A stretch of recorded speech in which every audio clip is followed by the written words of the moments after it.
Hello, family. I hope everyone tis well, mentally, physically, and spiritually.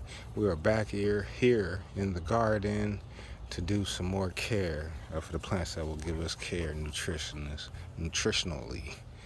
Um, so guess what? We got a tomato, y'all. Oh man, look at that thing. Wait, let me point to it. Right there. Oh my goodness.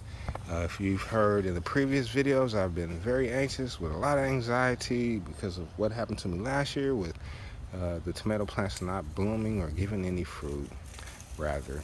So I'm excited. I've kind of looked through the rest of them, but I'll look at them and give them more examination later. But I'm so happy about that. It seems and appears we are on the right track. The last time I believe we were here, we gave them some compost, in which we do every week, and that helps a lot. And they've grown, got them tied down. I had to adjust some of the tying on them, and they're looking absolutely beautiful.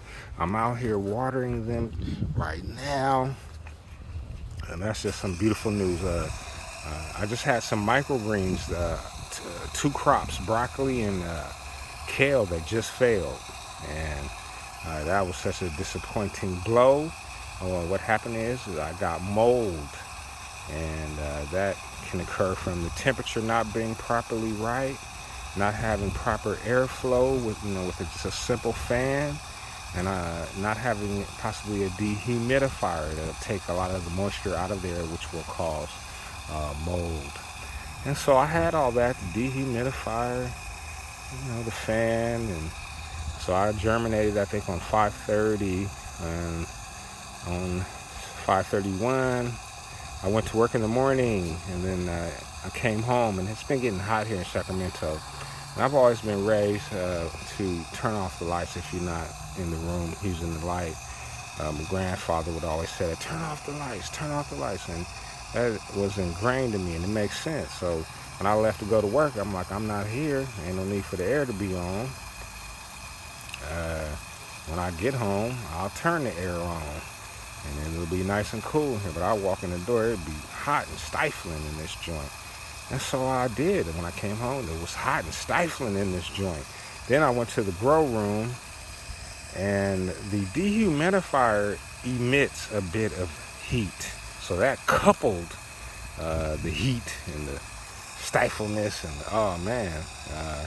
And as soon as I walked in the door, I was like, yeah, this ain't good. Let me go check on those plants, those microgreens. I was like, oh, that ain't. And so I immediately came to me like, oh, you should have turned the air on for the babies, for the plants. You're not going to be here, but the microgreens will be here. And they need the temperature to be 75 degrees.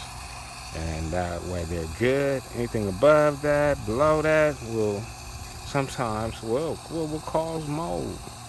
And so I did a video on it. I'll try to put it out a little later to show you can see the mold.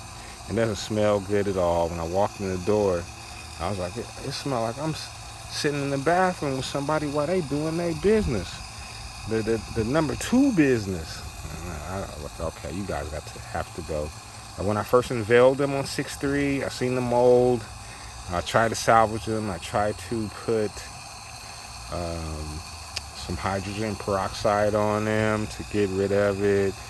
Next day I came back, and also I had the air on, had everything going, dehumidifier, fans, but they were too far gone.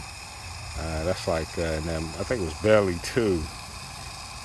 The brother, Jamaican brother, he was in the hot tub with his girlfriend, and Bob Marley's son came up on him to deal with him after some shady business, and the Jamaican brother in the hot tub said, oh my, you've gone too far, because he was getting ready to shoot both of them.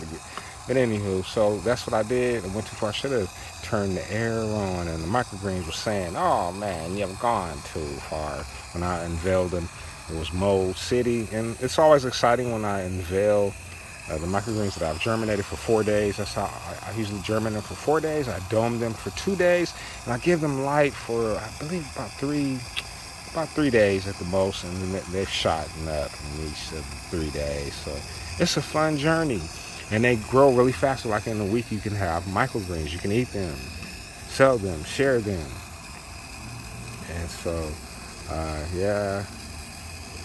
I have to do better next time. I'll do better next time. It's a learning process. And yeah, I'll put that video out there. And then the next thing what I will do, because I have them out here, I've dumped there they are right there. They got a lot of fungus on them, but they're there. The darker soil. And I have the trays. I'm going to rinse those out and then start over. I'm going to clean them with some bleach and vinegar, all that stuff. To practice proper sanitation and infection control, and then I'll germinate some more broccoli and kale. So yeah, we'll see where this goes. Come along the journey. Yeah, growing food, nothing like it in the world. It's so peaceful. You're growing the food, you're looking at it grow, then in return you get beautiful food, fruit, vegetables. You get herbs, healing plants that will heal you.